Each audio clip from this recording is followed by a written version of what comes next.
Attention, everyone.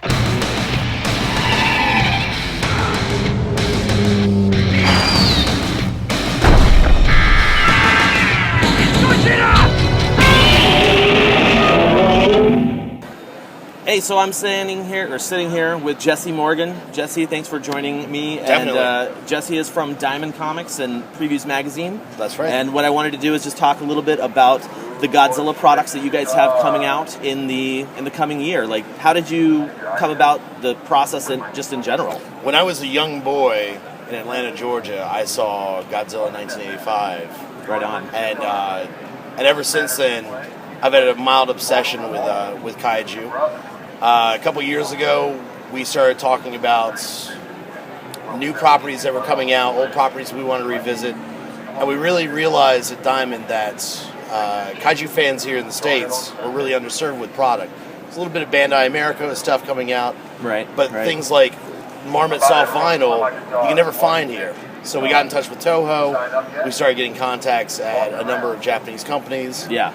And we've started bringing that stuff in, making it more available to the thousands and thousands of fans who have otherwise had to pay like huge money to get this stuff in the past. Yeah. Well, so a couple of months ago, I guess it was, the fans noticed that you guys had a 2-page spread. I'm really glad you brought this out for me. Yeah, definitely. 2-page spread in the Previews magazine, and not only were there things that we kind of knew were coming out. Oh, this is a new one, actually.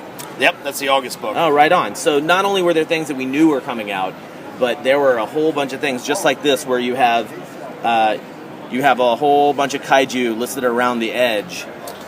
So what is the plan for you guys? The plan is to give someone who may not be like the world's biggest fan an introduction to the line, as well as making products available to mega fans who've otherwise never been able to get them before. Right. So with the page layout, one of our ideas was, let's give people a visual representation, a checklist almost, every single month that we do this feature, where they can go through and discover which styles they like. Right.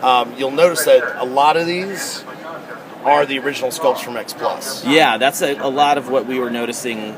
Is that, sometimes you have a photo of the actual monster from the movie, and then sometimes, like Varan here, you actually have the beeping going on. I'll do with that later. But yeah, so you were releasing some X Plus figures, and then you're going to continue releasing Marmots and SH Monster. We've got some big news that we got this week here at the show that we're not quite ready to talk about. Okay. We're going to be focusing on classic throughout 2013. We're going to be transitioning into Legendary's merchandise in 2014. Right. As well as still supporting classic product. I think the idea is that we're going to do 2 of the X Plus Plex 12-inch figures every quarter. Okay. So in the August book, you've got the Godzilla from Giant Monster All Out Attack. Right. Coming out. We're also doing a Sanda and Gyra 2-pack. Yeah. Which I saw that. We're pretty stoked for. That's pretty awesome. Very cool. Yeah, so what are you most excited for in the upcoming line?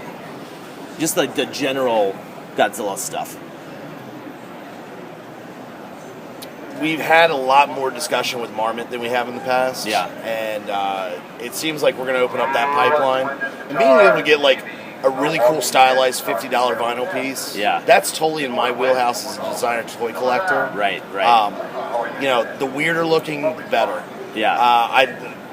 We're having some discussions off and on with Toho in Japan about doing some really far out colorways.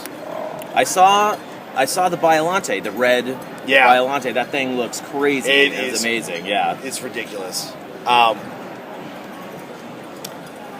But one of the things that we've done with X Plus over the past year, especially here at the show, is on their Robbie the Robot line. Mm-hmm. We've done some really cool colorways on their 9-inch diecast. We're hoping to be able to translate that into the Toho lines coming out from X Plus, Marmot, maybe even work with our partners at Tamashii Nation. Oh, cool. And Bandai America. Very nice. And is there anything exclusive to the U.S. that Japan will not have? Not as of yet. We're still in negotiations on that. Ultimately the thirst for that product is always going to be stronger in Japan than it is here. So it's very tough to convince them, like, should give our fans here in the U.S. just one thing that they can't get anywhere else. Right. Very cool, man. Well, I know that as a fan, I'm super excited about what's coming out. And I am also very excited to talk to you about the X Plus stuff individually. Yeah, totally. Cool. Thanks a lot. Absolutely. All right.